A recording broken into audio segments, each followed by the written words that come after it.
Buenos días a todos. Estamos con la madre María del Carmen Gordaliza del Monasterio Cisterciense de San Andrés de Arroyo en esta mañana del mes de febrero ya. Y en nombre de la Asociación de Estudios Humanísticos queremos darle las gracias por su buena disposición. Y sin más, buenos días, madre. ¿Qué tal Muy estás? buenos días. Yo también quiero agradecer esta oportunidad de poder hablar del monasterio y de explicarles un poco dónde vivimos. En primer lugar, en la ubicación y en la historia de este monasterio, a ver si usted nos podría hacer un breve recorrido o un recorrido sobre esta institución tan hermosa. Pues para centrarnos en la ubicación y en la historia del monasterio hay que hablar en primer lugar de su fundadora, la primera abadesa, doña Mencía López de Haro. Es una figura poco conocida, pero muy importante en este momento histórico. Hay que decir que doña Mencía era hija de Diego López I de Haro y Aldonza Ruiz de Castro. Es señor de Vizcaya su padre, o sea que de la nobleza más alta de esos momentos, era Alfred del Rey. Después decir también que el momento histórico es el de Alfonso VIII, él es el rey en ese momento, es el rey victorioso de la batalla de las Navas de Tolosa. Entonces, este rey tiene una amistad muy grande con doña Mencía. De hecho, en los escritos la llama mi venerable amiga. Entonces, pues la favoreció muchísimo y cuando doña Mencía se queda viuda, porque primero se casa con el conde Álvaro Pérez de Lara, con unos 18 años por ahí, y queda viuda muy pronto, 20, 22, y al quedarse viuda, pues ella hace una permuta con el rey. Parte de los terrenos del monasterio actual, que eran terrenos suyos de doña Mencía, parte de esos terrenos se los cede al rey a cambio de los terrenos del monasterio de Amaya. Suponemos que para traer de allí a la comunidad de las monjas, que era como se hacían las fundaciones en ese momento, puede ser que vinieran de allí, puede ser que vinieran de otro sitio, pero es fácil que sí. Entonces, doña Mencía, al quedar viuda, inicia la construcción de este monasterio para después ser ella, por supuesto, la abadesa y la que rige el monasterio. Ella construye el monasterio.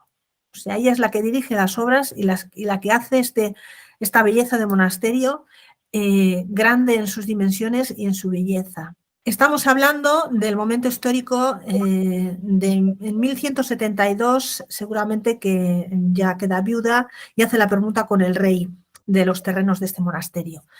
Y se inicia la construcción del monasterio, primero con madera y después ya cuando se ve que se puede consolidar, pues ya inician construcciones en piedra y demás. Y en 1182 ya hay un monasterio que funciona, ya hay una comunidad de monjas que está viviendo en el monasterio la vida monástica. Doña Mencía es también testamentaria de Alfonso VIII. Es decir, Alfonso VIII deja una serie de personas en su testamento que tienen que ejecutar ese testamento a la muerte suya. Entonces, eso requiere una confianza enorme, grandísima en esas personas, porque van a ejecutar tu voluntad cuando ya no estás vivo. Entonces, hubiera sido su hermano Diego, pero como ya ha fallecido, en ese momento pues la nombra a ella testamentaria. Por delante de toda la caterva de los nobles del reino. O sea, y esto quiere decir que tuvieron una amistad, una relación pues muy cercana. Le hizo innumerables donaciones el rey, minas de sal, que entonces eran muy importantes para la conservación de los alimentos, y muchísimas tierras, porque estamos en plena reconquista, el rey va conquistando terrenos y va repartiendo a los nobles y también al monasterio. Y tenía tierras desde hacia arriba hasta Santander y hacia abajo hasta Sevilla, no en línea recta, pero salpicado, tenía terrenos por todos los sitios. Entonces todo eso con la desamortización de Mendizábal desaparece. Pero es un poco para ver que el monasterio ha sido muy importante en estos siglos cuando se inicia la vida monástica y cuando aparece el monasterio, y después, pues con el tiempo, durante mucho tiempo continúa su esplendor, porque el hecho de que doña Mencía fuera la abadesa del monasterio, con la categoría social que tenía, implicaba que nadie iba a meter las narices en el monasterio. Y eso es muy importante, porque en otros sitios pues había pues nobles y gente que podían, como yo te he dado, pues ahora me das, y un poco influir en elecciones o en otro tipo de cosas. Entonces aquí no, aquí las monjas siempre fueron libres para hacer lo que creían conveniente que tenían que hacer, y eso es importante. Y por eso también el monasterio se mantuvo muy bien, con mucha prosperidad, porque las monjas eran libres y porque el rey las favoreció muchísimo todo el tiempo. Y de hecho, la confianza del rey hacia doña Mencía llega hasta el punto que la nombra visitadora de las huelgas, del monasterio de las huelgas. O sea, eso también nos indica la calidad moral de doña Mencía y la relación estrechísima con el rey. Y bueno, pues esto es un poco los aspectos históricos de doña Mencía y del monasterio, yo creo, más importantes. Luego hablaremos también un poco de su calidad humana, más adelante, cuando hablemos de las dos abadesas en conjunto. Pero yo creo que como monasterio, aquí está bien definido que una mujer sea capaz de dirigir las obras de un monasterio como este, pues te da no solamente como monja, como espiritual, sino incluso como humana, la capacidad que tenía, y que era una persona de mucho valer. Pero queremos ir un poquito más allá. ¿Cuál es el legado espiritual de estas primeras abadesas? Pues yo creo que tenemos que recordar cómo fue ella y lo que hizo para poder recoger ese legado espiritual. Doña Mencía es hermana de Diego López II de Haro, que estuvo muy cerca también del rey. Entonces, a veces eran muy amigos, a veces no eran tan amigos, y hay un momento en el que su hermano Diego se levanta en armas contra el rey. Entonces, doña Mencía siempre a favor del rey. Pasa por encima de la carne y de la sangre y fiel al rey. ¿Y por qué? Porque estamos en la Edad Media, y en la Edad Media ser fiel al rey es ser fiel a Dios. Doña Mencía eso lo tiene muy claro. El rey, lo que diga el rey. Cuando el primer monasterio cisterciense en España es el monasterio de Tulebras, y era la casa madre. Pero el rey lo cambia y dice, ahora la casa madre va a ser el monasterio de las Huelgas de Burgos. Doña Mencía no pone ninguna pega. Lo dice el rey, pues casa madre, el monasterio de las Huelgas. O sea, es una persona que no se hace problema de las cosas, que va viendo dónde está la providencia, y el rey marca por dónde se tiene que ir. Por eso también tienen esa amistad tan inmejorable. Y después también doña Mencía es una persona muy humilde. Aunque tenga esa posición social tan alta, es una persona muy humilde. Porque normalmente la gente de su época deja rastro de que han hecho esto y de que han hecho lo otro por todos los sitios. Doña Mencía no deja nunca rastro de su persona, para nada, en absoluto.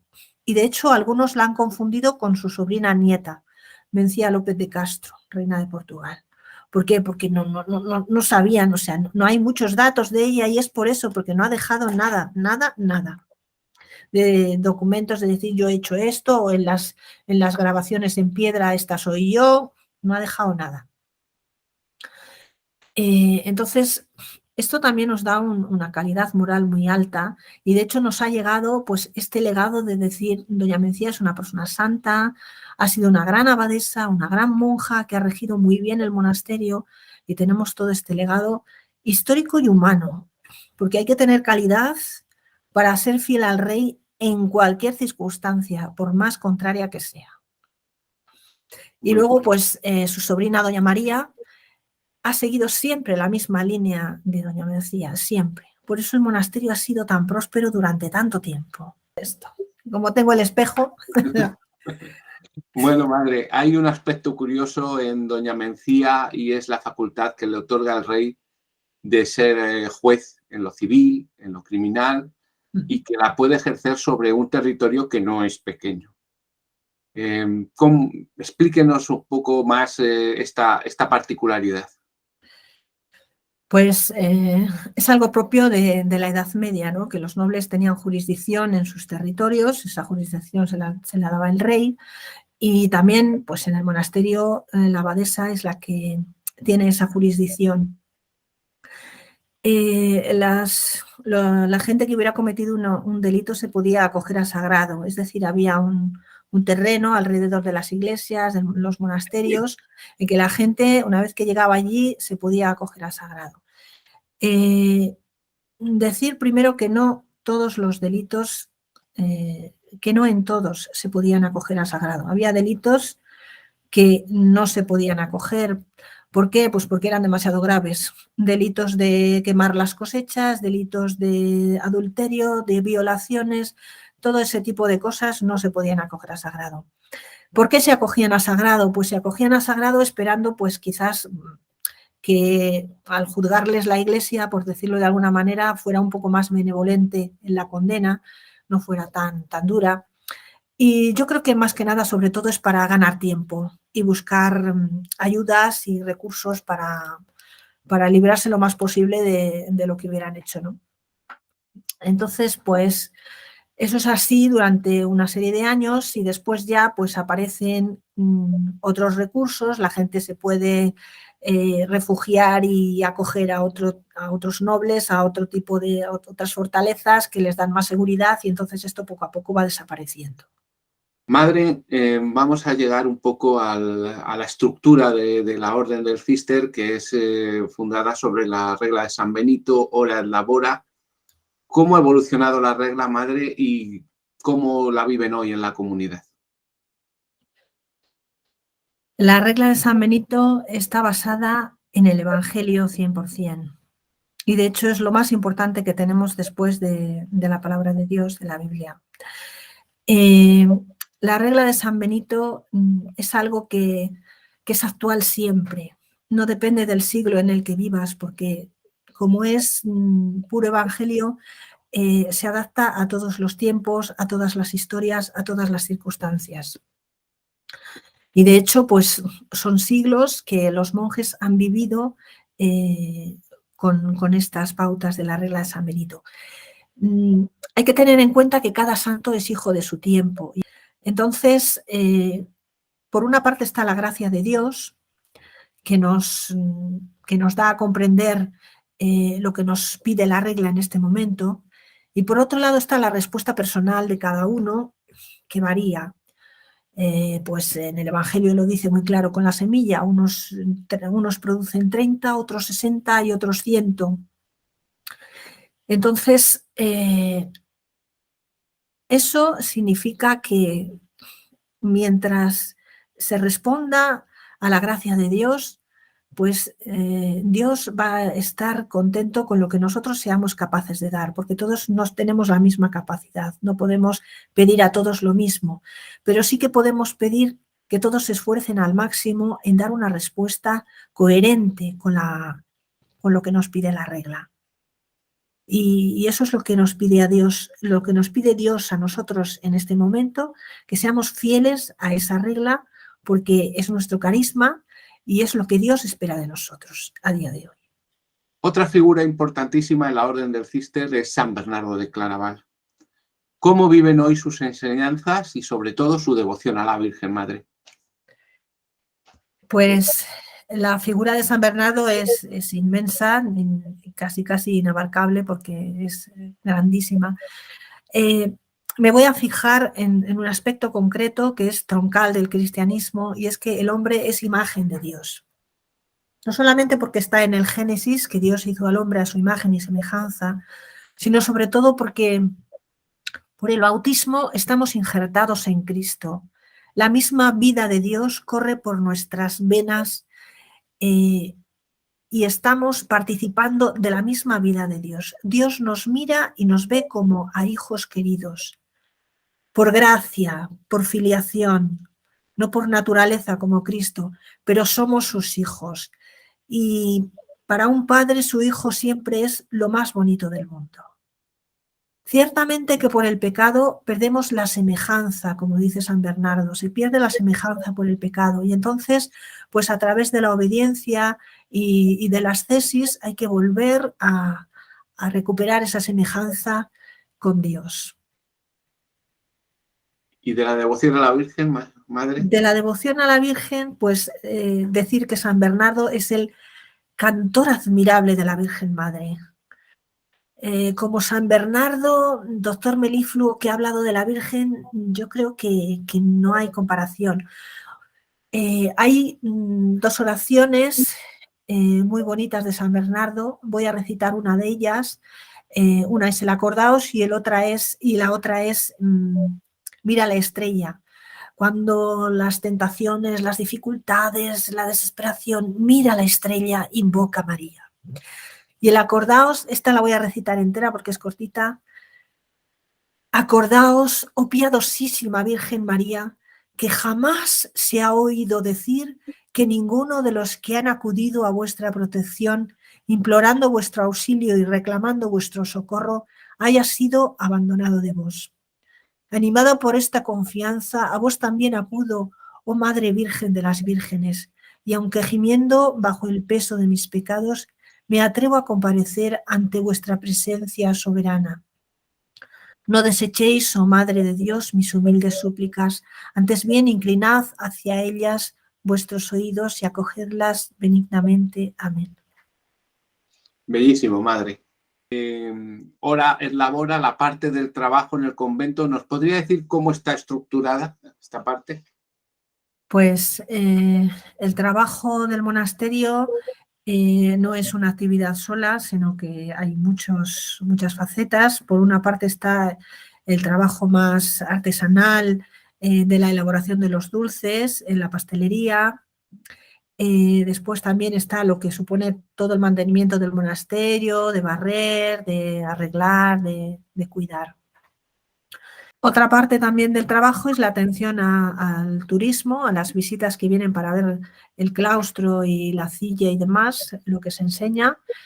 Y bueno, pues hay que darles la entrada, acompañarles en la visita y responderles las preguntas que hagan. Y después también, pues si quieren comprar alguna cosa de repostería, de dulces, pues también atenderles. Y si preguntan alguna cosa, pues cómo viven o qué hacen, pues también les atendemos y bueno, pues ahí vamos. Yo creo que la gente en general queda contenta porque el monasterio es bonito y además se respira mucha paz. Ellos cuando entran en el claustro, simplemente antes de entrar en el patio del compás, ya notan esa paz, ese silencio. Se nota que ya están en otra onda, que no es el ruido de fuera y el barullo, sino que pueden un poco disfrutar de la paz de Dios. Madre, ¿qué aspectos artísticos rodean a este monasterio? Pues hay muchísimos aspectos artísticos. Yo, como no puedo hablar de todo, me voy a centrar en el claustro en sí. El claustro es de planta cuadrangular, más o menos, y la belleza de los capiteles es espectacular. Están completamente cuajados de una flor, que es la flor de aro, y esa flor de aro significa el gozo, la explosión de todo gozo, la música, la fiesta, la danza, el color, la alegría. Y eso está puesto ahí como símbolo del cielo, porque ese claustro está simbolizando el cielo. O sea, no tenemos por qué pensar que los santos son tristes, sino todo lo contrario.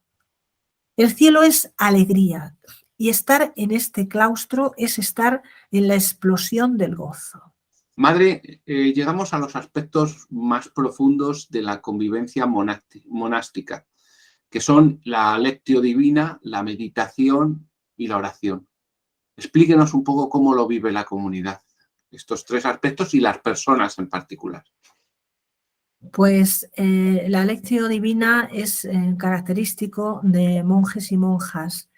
Esa lectura saboreada, gustada y degustada una y otra vez de la palabra de Dios como alimento del alma, buscando siempre a Dios en esa lectura y procurando acomodar la vida a lo que nos dice esa palabra de Dios.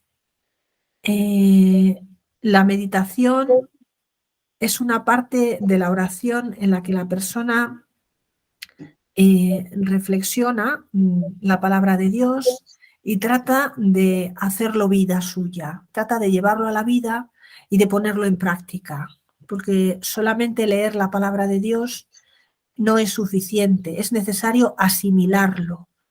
Eso lo asimilas con la oración y la meditación. Y una vez que lo llevas a la vida, pues tu vida cambia y tu vida se hace cada vez más conforme a Cristo.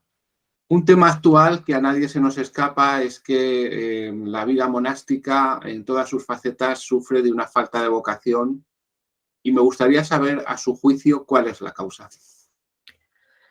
Pues seguramente que hay muchas causas. Una de las causas es pues, que vivimos en un mundo con tanta riqueza que es muy difícil aceptar los valores de la vida monástica. Ya lo dice Jesús en el Evangelio, el joven rico se marchó pues porque no fue capaz de dejar lo que tenía, y es que es difícil. Entonces esa puede ser una causa, porque estamos en un mundo aquí en Europa en que todos somos ricos, unos más, otros menos, pero todos ricos. Entonces eso dificulta mucho escuchar la palabra de Dios, hacer la vida de la vida, eso dificulta mucho. Y más dar el paso de decir lo dejo todo y me entrego al Señor, es difícil. Después también pues, puede haber también otras causas, y es el hecho de que esta sociedad tan materializada y también pues lejos de los valores del Evangelio. No estamos en una sociedad cristiana que valore todo lo que el Señor nos ha enseñado en el Evangelio, sino más bien todo lo contrario. Y bueno, pues son ya los que siguen el camino del Evangelio pues están pasados de moda y desfasados, y esto ya pasó a la historia, y esto es...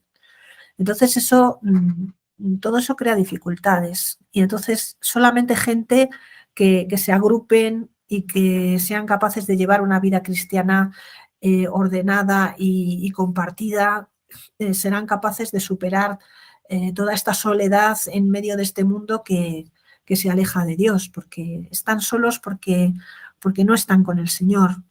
Entonces es necesario unirse para vivir una vida cristiana en condiciones, bien sea en grupos de parroquia, vida monástica, lo que sea, pero unirse, porque si no es muy difícil ser fuertes para ser fieles al Evangelio. Madre, el monasterio pues tiene muchísimas visitas debido a su belleza, y yo me imagino que ustedes podrán percibir cómo la gente ve su vida y su propia experiencia. A su juicio, ¿cree que esta gente realmente comprende la vida que ustedes llevan?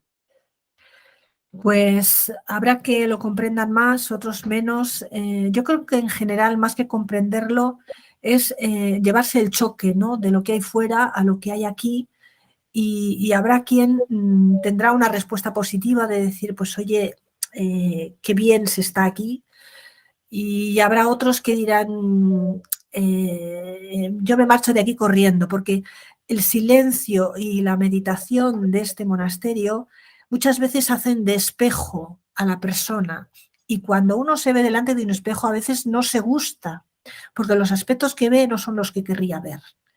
Entonces hay gente que huye, que huye de sí mismos, porque claro, este silencio les pone delante la cara y no están de acuerdo con lo que ven.